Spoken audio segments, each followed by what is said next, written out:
When Jerry Seinfeld allegedly pitched a series of bee-themed jokes at his good friend Steven Spielberg, Steve didn't see them as mere jest, but rather as something with the makings of a feature-length animated film. That film would very much come together, and after 4 years of development, hit the big screen in 2007. That film is, of course, Bee-Movie. Not the Bee-Movie, which is what I have mistakenly called it for years, simply Bee-Movie. And that is an astute title, because that is what it is, a bee-movie. This movie is an hour and a half of bees, observational comedy about bees, strange allegorical jokes, moments so surreal they are almost Dada-esque in their absurdity, and a bit of a wave of acknowledgement, or maybe a cheeky wink, at writing a story that includes something like a hero's journey. Or themes, I guess. This isn't necessarily a bad thing at all, and it's something I will get back to. I think a lot of people, myself included, came away from this film scratching their heads, or just sort of saying, "What? Did I enjoy that? Did I think it was good? Did I not? Did I hate it?" I don't believe this movie inspires really definite answers to those questions, or indeed much passion at all.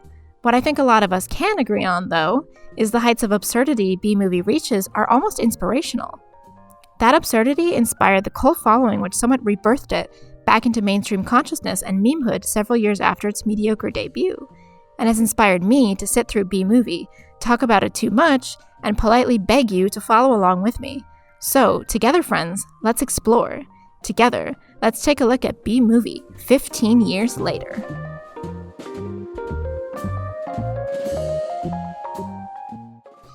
Before I watched Bee-Movie this time around, I had seen it 2 times. Neither viewing was I sober, so I felt that I should give this one a proper go. That is, stone cold sober and marginally well rested. In the end, watching it sober felt basically the same as watching it when I was wine drunk or very stoned.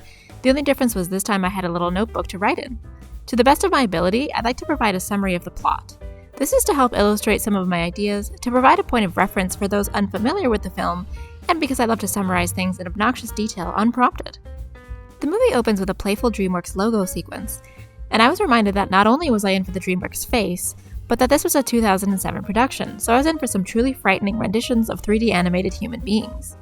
The logo was followed by the now infamous opening lines, famed harbingers of what will inevitably be a very juicy meme your friend sent you on Discord. Jerry Seinfeld plays Barry B. Benson, who, like most of his characters, is written with just a pinch of him in there.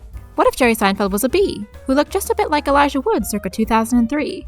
What if this bee loves sneakers and cars and coffee, like Jerry Seinfeld? This film answers those questions. As Barry gets ready for his day, the bee jokes are hurtled at you like forces of nature.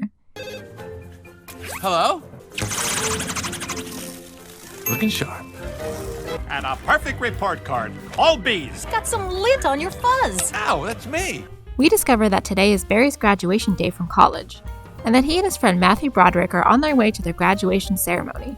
One of the running gags is that bees have short lifespans, and I can appreciate the world building this film does by acknowledging that, and then writing it into the script many, many times.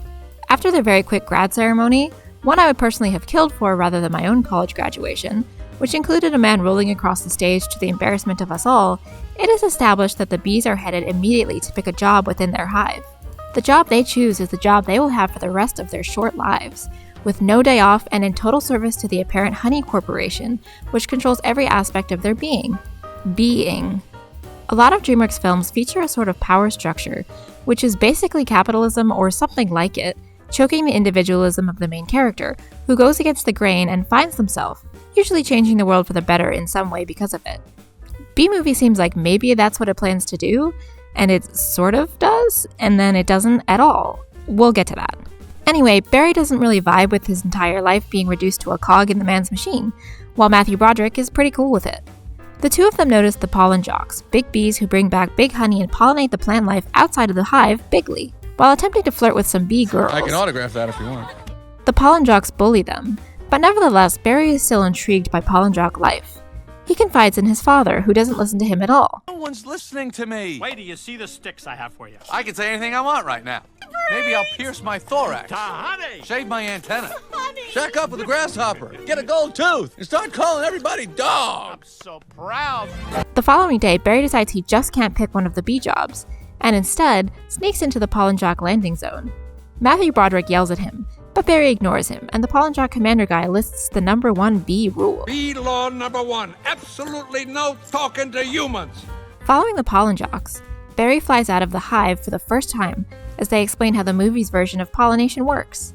Barry and the crew fly through an appropriately cartoonishly clean New York City until they get distracted by tennis balls. Here is some prime observational bee humor, the jokes being that bees like tennis balls. There's a lot of them. This is the coolest.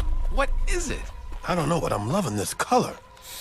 Ah, it smells good. Not like a flower, but I like it. Yeah, fuzzy. Chemically. Sweet Lord of Bee. Barry, stuck to the tennis ball, gets trapped in a tennis match. He is accidentally thrown from the court while on the ball and sent flying into the city. He ends up in a car, which, being a person with a crippling terror of bees myself, knows the primal fear this family experiences and understand fully their violent reaction to Barry. Escaping the car, Barry ends up caught in a rainstorm and finds shelter in the apartment of the same couple who were playing tennis earlier. There are more jokes about things that bees do. Maybe this time.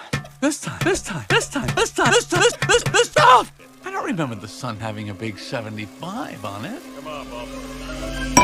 Barry ends up in some guac, and the man from earlier tries to kill him, before Barry is saved by the woman from earlier. Barry then seems to sort of fall in love with her? He stays around the apartment, feeling that he has to thank the woman for saving him. He questions how to break the news to her that he can speak, and how he might express his thanks. You like jazz? No, that's no good. The woman, Renee Zellweger, is understandably a little surprised by this revelation.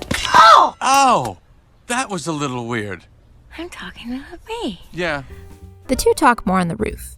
After some unsuccessful bee stand-up, the two find mutual ground in the fact that neither wanted the future laid out for them. Renee Zellweger, called Vanessa, turns out to be a florist. I repeat, Barry falls, in love with her? When Barry returns to the hive, he tells Matthew Broderick what happened, and Matthew berates him. B-Movie then inexplicably references The Graduate, and Barry's parents establish their disappointment in him for not working.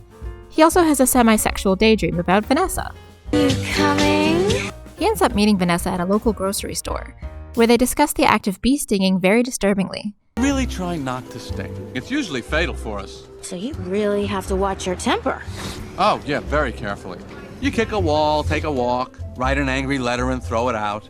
You work through it like any emotion. Anger, jealousy, lust. This horrible conversation is interrupted when Barry sees a bunch of honey on the shelves. He feels that the honey selling is an act of thievery, and there is a strangely personal dig at Ray Liotta. Is he that actor? I never heard of him. Determined to get to the bottom of the honey business, Barry beats up one of the shelving guys. The whole thing is another bizarrely racialized, joke in an animated children's movie about bees. Barry discovers that the honey is sourced from a place called Honey Farms and follows the truck to the source. There's a lot of bugs on the truck's windshield and screaming, and a strange small part for Chris Rock. Not us, man. We on our own. Every mosquito on his own. When Barry arrives at Honey Farms, the beekeepers are making fun of the bees, and it's actually kind of funny. Bees got a brain the size of a pinhead. They are pinheads. Barry discovers the man-made beehives, as well as the fact that the beekeepers are using nicotine-fused smoke to subdue the bees inside and steal their honey. There's also a bizarre bit about a drag queen bee or something. As goofy a premise as this whole sequence is, let me just put this out there that beekeepers do use smoke, but it doesn't harm bees. It just dampens their sense of smell and prevents them from becoming alarmed when a beekeeper does a routine inspection of the hive to ensure its health. Anyway, horrified by this revelation, Barry takes pictures and tries to prove the criminality to his parents. Matthew Broderick also reveals his secret relationship crush thing with Vanessa, and his parents seem unconvinced. But Barry is determined. Cut to a bee news show, and we learn that Barry is working on a lawsuit to sue the entire human race for stealing bee honey. He next goes on Bee Larry King and breaks the sense of illusion for a bit. No, I mean, he looks like you, and he has a show with suspenders and different colored dots behind him. Next week on Bee Larry Got King. old guy glasses, and there's quotes along the bottom from the guest you're watching, even though you just heard him. Bear Week next week. They're scary, they're hairy, and they're here live. Always leans forward, pointy shoulders, squinty eyes, very Jewish. Vanessa and Matthew Broderick help Barry with his lawsuit, and soon court is in session. John Goodman plays the lawyer representing humanity, or at least businesses which sell honey, and Barry represents himself, as well as all bees. John Goodman's argument is a mishmash of suggestions that Barry is trying to trick the jury, while Barry's is that he's literally and figuratively the little guy being taken advantage of. He puts a big-time honey corporate exec on blast, brings a bear to court, and accuses Sting of cultural appropriation. There are also more weirdly personal digs at Ray Liotta, and it seems the jury is on Barry's side. Ken, Vanessa's boyfriend, becomes jealous of the time they are spending together, and when they are celebrating their success with the jury at the apartment, attempts to kill Barry. This lasts a while until Vanessa saves Barry again, and breaks up with Ken in a very weird way. And he happens to be the nicest bee I've met in a long time. Long time? What are you talking about? Are there other bugs in your life? Back at court, John Goodman is reading The Secret Life of Bees, another story focused around honey and also the civil rights era, and calls Barry to the stand. He asks a series of questions designed to upset the bees in the audience, and also me personally, About a little bedbug. until he goads Matthew Broderick into stinging him, which turns the jury against the bees. As it has been established how dangerous stinging is for bees, Matthew Broderick is hospitalized, and Barry goes to visit him in a normal-sized hospital bed. That one's a good visual gag, actually. Matthew apologizes for messing up the lawsuit, and explains what it was like to sting John Goodman. What was it like to sting someone? I can't explain it. It was all adrenaline and then ecstasy. All right. He then asks Barry to close the window, explaining the bees don't smoke like humans do, which then inspires Barry. In court, Matthew distracts the jury, and Barry is given time to retrieve the smoke maker thing from the beekeepers with Vanessa. John Goodman is in a baby thing for some reason, and Barry explains that the humans forcibly make the bees smoke, which is bad. Something about the white man. Living out our lives as honey slaves to the white man! The court finds favor with the bees, and they win the lawsuit. The bees' honey is returned, Pooh Bear is tranquilized, and great rulers are toppled.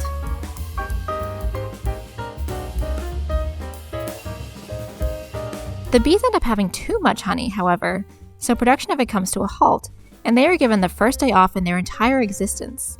The bees stop working, and thus the plants outside start to die immediately, according to the pollination lore of this movie. Matthew Broderick represents the voice of the bees, and explains to Barry that now the bees don't know what to do, and that maybe it wasn't such a bad thing that humans like their honey to begin with. Discussing with Vanessa, she points out that everything needs bees. Barry comes to an understanding and discusses possible options with Vanessa. How about a suicide pact? She leaves to see the apparent final flowers in the entire world, and Barry acknowledges his mistake. He sees these final flowers as the last opportunity to fix the world. He and Vanessa develop a complicated plan to transport these flowers back to New York from California, and there's like a very long, confusing plane sequence. It eventually ends up with two passed-out pilots, and Vanessa and Barry flying the plane on autopilot. The Bee News gets a hold of their situation, and Barry is able to inspire his hive to action. After a bit of panic, the bees help to fly and land the plane together. Safely on the ground, Barry rallies the bees to help pollinate these last flowers, and he is given an official pollen jock uniform. After pollinating, the bees return to work. Barry is also some kind of tiny lawyer representing non-humans, and also sometimes a pollen jock regular. He works with Vanessa, much to Ken's dismay. Oh, that bee is living my life! Let it go, Kenny. When will this nightmare end? Together with Barry and the pollen jock crew, the film ends. The end of Bee Movie is revelatory of the creative processes about the movie, I think. At the end, everything kind of goes back to normal. It kind of reverts to the status quo with only minor changes. Barry created his own job, everyone knows that bees can talk and stuff. Okay, maybe that one's a bit bigger. And honey seems to be sourced in a way which is, I guess, more respectful to the bees, more ethically consumed under capitalism and all of that. But the bees seem pretty eager to return to their normal cog in the machine way of living, and without them the world suffers, so it is kind of implied it is just the natural order of things, and Barry himself is simply an outlier. Anthropomorphizing the bees to be participating in this system, and then framing it as bad or deeply unwanted by the main character, while then reinforcing it as a social system of necessity for the good of the world, is, well, confusing. It's typically a bit more clear in DreamWorks films that their heroes, live in a different world than the one they started in, and it's usually a bit clearer how they got there. B-Movie has a very unclear message, and an even more murky act structure, kind of insane rising action, and a vague climax. That all serves to highlight the incredibly bizarre things which happen in this film, and brings its absurdities to the forefront. But the reality is, the 4 guys who wrote the script, Jerry Seinfeld, Andy Robin, Barry Marder, and Spike Feresten, know that. Steve Hickner, the film's director, stated, "It's a weird idea" about the story, and he was definitely right. Seinfeld ended in 1998, and despite a controversial last episode, was overall hugely successful, entering the cultural zeitgeist for many years thereafter. Jerry would go on to jokingly throw his bee idea about a bee suing the entire human race not much longer after Seinfeld had ended. After Spielberg got it up and running, Jerry was simply entrusted with the script because of his success with Seinfeld. He and his co-writers had creative freedom to write it the way they wanted, and there was a lot less executive interference than animated movies normally contend with. This allowed for a writing process which wasn't so totally focused on writing for children, but more so comedians throwing bits at one another, feeling it out as they went, having fun in the process of development, and finding what jokes landed the best in focus groups. What mattered for the writers, and especially Jerry Seinfeld, was not the perfection of the plot, but the jokes contained within it. The result is B-Movie, confusing, about something and about nothing, and overflowing with the bits the writers stuck with. I'm not expressly saying that's a bad thing. In fact, I find it pretty fascinating. I enjoy Seinfeld for pretty similar reasons, actually. I think more so to the credit of Larry David's writing, the show is somewhat abstract, but it is also quite upfront in the way it is about nothing. There's an obvious disinterest in long-form storytelling, and each short episode is quite contained in its episode-by-episode world. Many episodes are skilled at delivering precise situational comedy about social ineptitudes, or whatever crisis George is experiencing, and the ways in which the characters change while staying resolutely the same is fascinating.